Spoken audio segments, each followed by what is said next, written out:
ஸ்ரீஹரிகோட்டாவில் இருந்து இன்று காலை 8:54 மணிக்கு விண்ணில் பாய்கிறது LVM-3 M6 ராக்கெட். அமெரிக்காவின் ப்ளூபேர்ட் பிளாக் 2 தகவல் தொடர்பு செயற்கைக்கோளை விண்ணில் செலுத்த இஸ்ரோ விஞ்ஞானிகள் தயார். சென்னையில் புதுப்பிக்கப்பட்ட விக்டோரியா ஹாலை முதலமைச்சர் மு.க.ஸ்டாலின் திறந்து வைத்தார். நம் மாண்புமிகு தமிழ்நாடு முதலமைச்சர் அவர்கள் சிறப்புமிக்க இன்றைய நாளில் தொன்மை மாறாமல் புனரமைக்கப்பட்ட விக்டோரியா பொது அரங்கத்தை நம் மாண்புமிகு தமிழ்நாடு முதலமைச்சர் அவர்கள் திறந்து வைத்து சிறப்பித்திருக்கிறார்கள். ரிப்பன் மாளிகை வளாகத்தில் கட்டப்படும் மாநகராட்சி புதிய மன்ற கூட்டத்திற்கும் அடிக்கல் நாட்டினார். இணைந்த நவீன கட்டடமாக உருவாக்கப்பட உள்ளது. இந்த கட்டடத்தில் 300 உறுப்பினர்கள் அமரக்கூடிய விசாலமான மாமன்ற அரங்கம், பொதுமக்கள் பங்கேற்க அமைக்கப்பட்டிருக்கும் பார்வையாளர் மாடம், ஊடகங்களுக்கு தனியாக 100 நாள் வேலை திட்டத்திலேயே அலைக்கழிப்பு செய்த பாஜக அரசு எப்படி 125 நாட்கள் வேலை கொடுக்கும் என்று முதலமைச்சர் கேள்வி. 100 நாள் வேலை திட்டம் முடக்கப்பட்டதை எதிர்த்து குரல் கொடுக்க துணிவின்றி மீண்டும் மீண்டும் EPS பொய் பேசுவதாக கண்டனம்.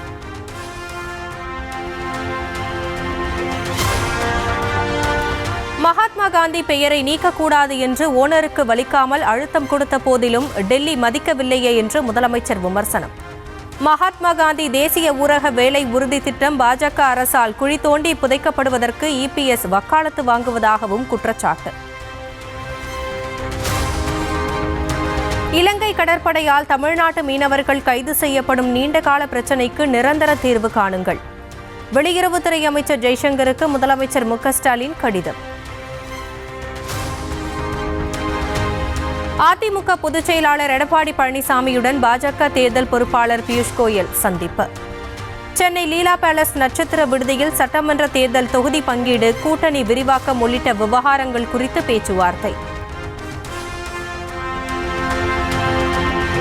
NDA கூட்டணியை வலுப்படுத்துவது தொடர்பாக சிறப்பான ஆலோசனை நடைபெற்றது.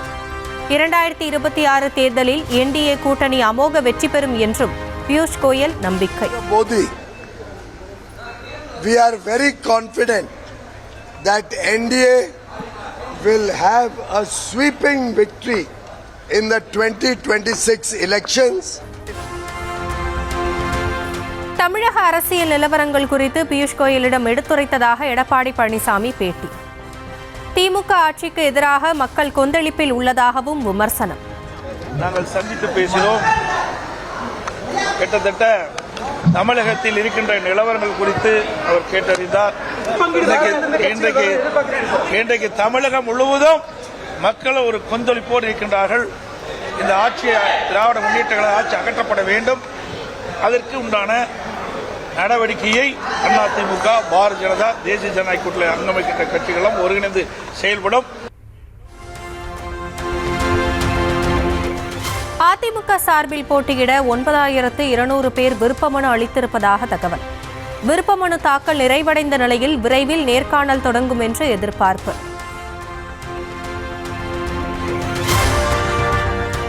அதிமுக பாஜக கூட்டணியில் டிடிவி தினகரன் மற்றும் OPS-ஐ சேர்க்க எடப்பாடி பழனிசாமி சம்மதம் என்று தகவல்.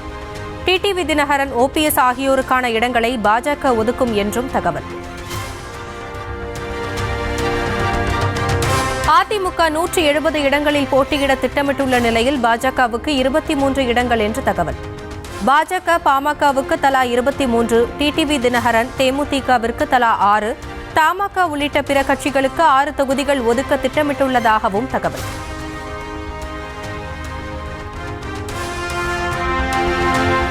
தொகுதி பங்கீடு குறித்து EPS பியூஷ் கோயல் பேசவில்லை என்று நைனா நாகேந்திரன் விளக்கம். கூட்டணிக்கு தேமுதிக, பாமக உள்ளிட்ட கட்சிகள் வருமா என்ற கேள்விக்கும் பதில்.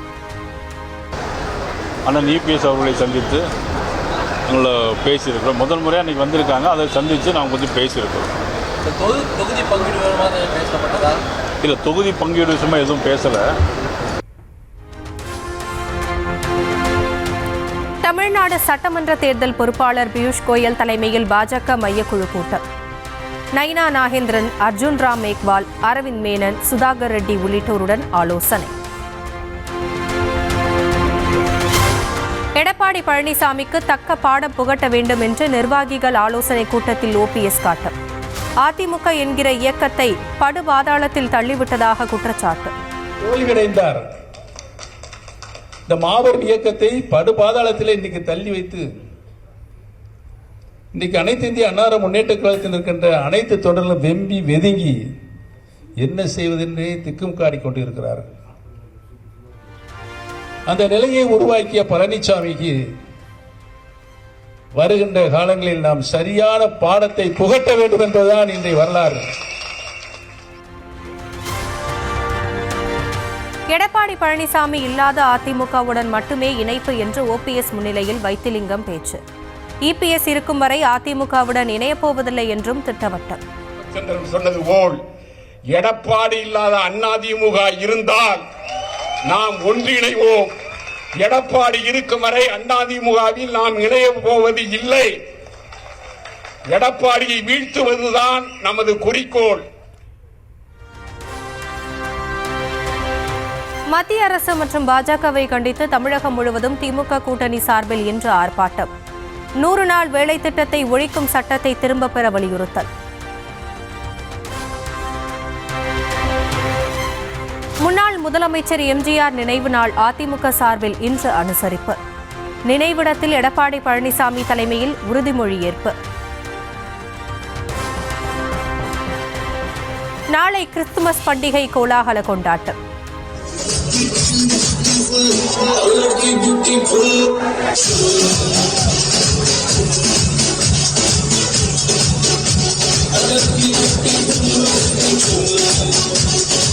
தேவாலயங்கள் மின் விளக்குகளால் அலங்கரிப்பு, குடில்கள் உள்ளிட்ட பொருட்களை வாங்க ஆர்வம்.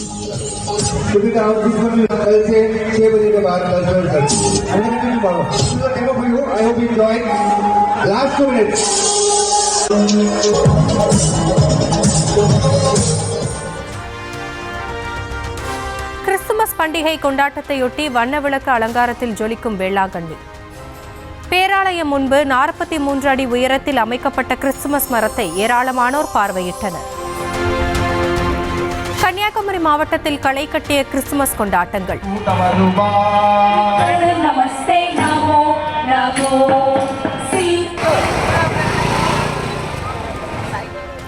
இளைஞர் இளம்பெண்கள் ஆட்டம் பாட்டத்துடன் உற்சாகம்.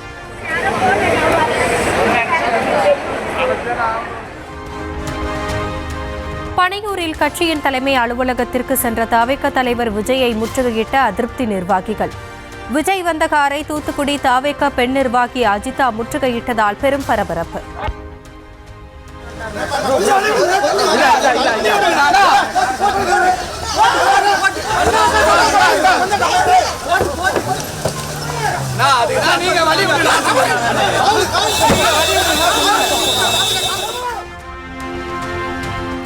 பனையூர் அலுவலக சாலையில் விஜய் வந்தபோது துணிச்சலுடன் கார் முன்பாக நின்ற தூத்துக்குடி அஜிதா. ஆவேசத்துடன் நின்றவரிடம் எதுவும் கேட்காது காரை நிறுத்தாமல் விஜய் சென்றதால் பரபரப்பு.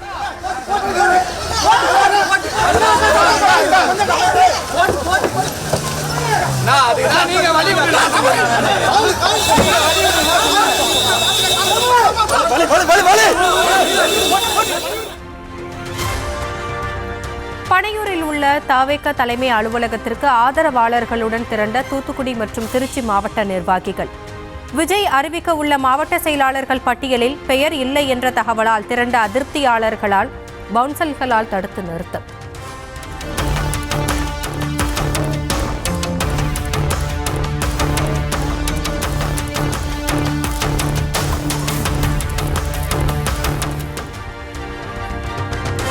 தவேக தலைமை அலுவலக வாயிலில் கண்ணீருடன் நின்றிருந்த தூத்துக்குடி மாவட்ட பொறுப்பாளர் அஜிதா ஆக்னர். 2 ஆண்டு இடைவிடாத பணிகளால் மாவட்ட செயலாளர் பதவி தனக்குத்தான் என்று நம்பியிருந்த நிலையில் ஏமாற்றமடைந்ததாக தகவல்.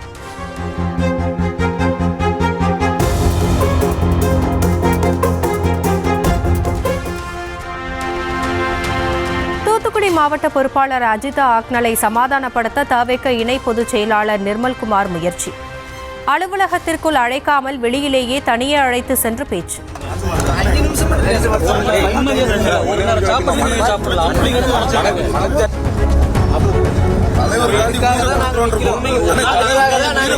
அது இந்த ஆபீஸ் வாசல்லே போயிட்டு இருக்காங்க. உண்மையிலே சொல்றேன் அதான். தூத்துக்குடி மாவட்ட தாவேக பொறுப்பாளர் அஜிதா ஆக்னல் கட்சி அலுவலகம் முன்பு தர்ணா.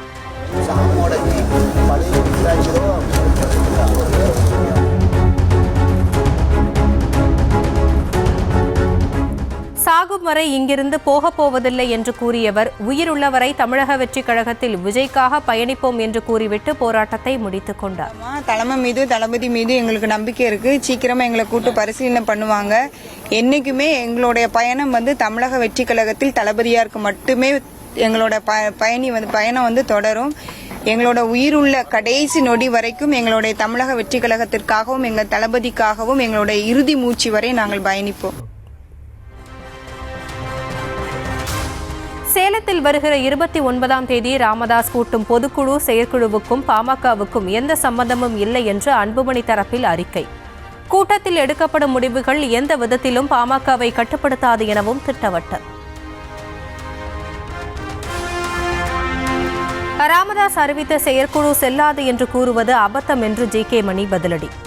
ராமதாஸை கண்கலங்க வைக்கிறார் அன்புமணி என்று ஆவேசம்.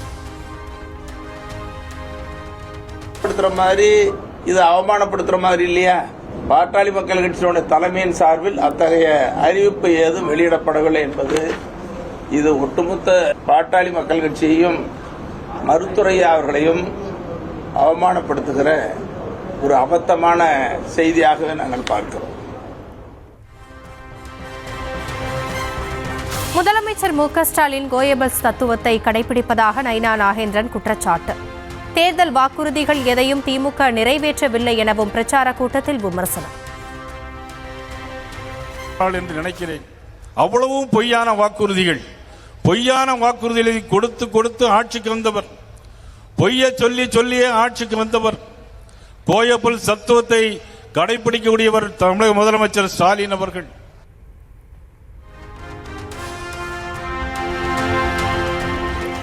ஒரே மொழி, ஒரே ஆடை, ஒரே உணவு எதிலும் இருக்க முடியாது என்று மக்கள் நீதி மய்யம் தலைவர் கமல்ஹாசன் பேச்சு. ஒரே பொட்டு, ஒரே நாமம் என்பதெல்லாம் நடக்கவே நடக்காது என்று பாஜக மீது மறைமுக விமர்சனம். எதுவுமே ஒண்ணுதான் எல்லாரும். ஒரே மொழி, ஒரே ஜிப்பா, ஒரே சப்பாத்தி நடக்காதுங்க. அப்புறம் ஒரே பொட்டு, ஒரே நாமம் நடக்கவே நடக்காது. அது அவங்களுக்கு விட்டுருந்தோம். அதை புரிந்து கொள்ள வேண்டும். கிறிஸ்தவர்கள் இஸ்லாமியர்கள் அந்நியர்கள் போல் நடத்தப்படுவதாக திருமாவளவன் குற்றச்சாட்டு. தங்களிடம் உள்ள வேல் சனாதனத்தை குத்தி கிழிக்கும் என்று பேட்டி. அடிப்படையாக கொண்டது நாங்கள் ஏந்துகிற ஆயுதம் வேலாயுதம் என்பது சமூக நீதியை அடிப்படையாக கொண்டது. எங்கள் வேல் சனாதனத்தை குத்தி கிழிக்கும். 6வது நாளாக போராட்டத்தில் ஈடுபட்ட செவிலியர்களை கைது செய்த போலீசார்.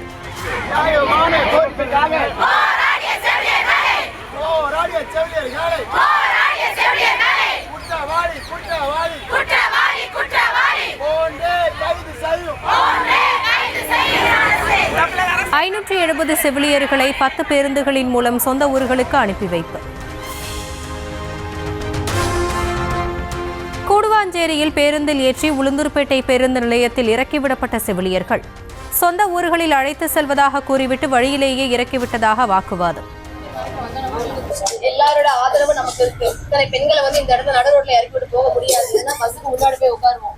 சும்மா நீங்க போராட்டத்தை இது பண்ணிட்டு இருக்காதீங்க, டைவர்ட் பண்ணிட்டு இருக்காதீங்க. கள்ளக்குறிச்சி வரைக்கும் ஏறிக்கீங்க.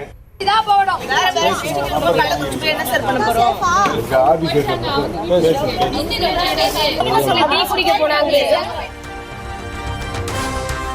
சென்னையில் 1 சவரன் ஆபரண தங்கம் விலை 1,02,160 ரூபாய்க்கு விற்பனை.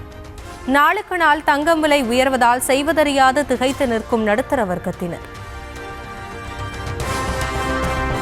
புதிய உச்சத்தை தொட்டது வெள்ளியின் விலை.